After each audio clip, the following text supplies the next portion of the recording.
வணக்கம் நண்பர்களே. ஜெலசி, பொறாமை, இது ரொம்ப பேர் பயந்து அவாய்ட் பண்ணுற ஒரு எமோஷன். ஆனால் ஹானஸ்ட்டாக சொல்லணுன்னா jealousy itself is not bad. Bad ஆகிறது நம்ம ஹேண்டில் பண்ணுற விதம் தான். when someone else succeeds நம்ம மனசில் ஒரு சின்ன டிஸ்கம்ஃபர்ட் வரும். அது ஹேட்ரட்னஸ் இல்லை, அது ஒரு அன்ஃபுல்ஃபில்ட் டிசையர். ஜெலசி சொல்லும் ஒரு ட்ரூத் இருக்குது, உனக்கு இன்னும் வளர ஆசை இருக்குது அப்படின்னு. That means you care. That means you want more from life. But danger எப்போ வரும் தெரியுமா?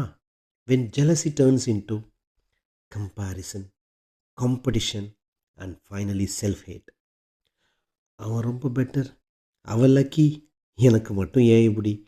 இந்த கேள்விகள் நம்ம கான்ஃபிடென்ஸை ஸ்லோவாக அப்படியே கில் பண்ணிடும்.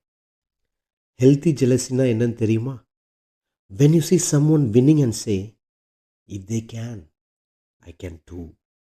that kind of jealousy push பண்ணும், பிரேக் பண்ணவே பண்ணாது. பட் அன்ஹெல்தி ஜெலசி, அது அதர்ஸோட ஹாப்பினஸ்ஸை பாய்சன் பண்ணும், நம்மளோட பீஸை ஸ்டீல் பண்ணிடும். Remember this clearly. Life is not a race, it's a journey with different timings. Compare பண்ண வேண்டாம், இன்ஸ்பயர் ஆகுங்க. ஜெலசி வரும்போது ஒரு மொமெண்ட் அப்படி நின்றுட்டு ஆஸ்க் யுவர் செல்ஃப், இது எனக்கு என்ன டீச் பண்ணுது அப்படின்னு சொல்லிட்டு. If you convert jealousy into self-growth, it becomes fuel.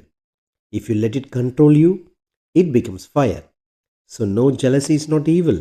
But yes, living inside jealousy is dangerous. ஜெலஸாக இருக்கிறது தப்பே இல்லை, அதில் வாழறது தான் தப்பு. Feel it, but don't become it.